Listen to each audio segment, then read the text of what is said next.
केज तालुक्यातील आडस येथे काल 11 जानेवारी सायंकाळी 7 वाजण्याच्या सुमारास 2 गटामध्ये हाणामारी झाली।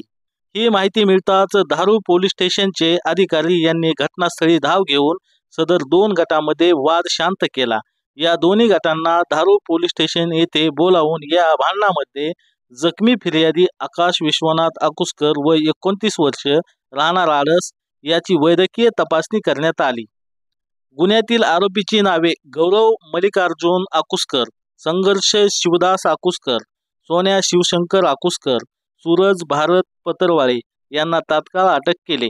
आरोपीच्या तांत्रिक तपास मोबाईलमधून व्हिडिओ क्लिपच्या साहाय्याने सदर गुन्ह्यातील आरोपी गौरव मल्लिकार्जुन आकुसकर राहणार आडस याच्याकडे एक चाकू व पिस्टल जप्त करण्यात आला।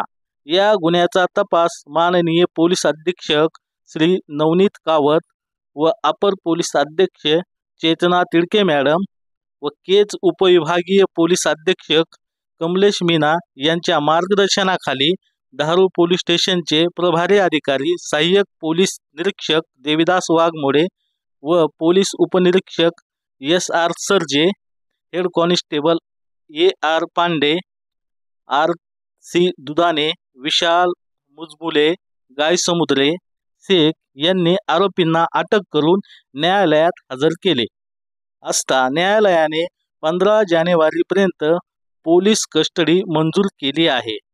पुढील तपास पोलीस करत आहेत।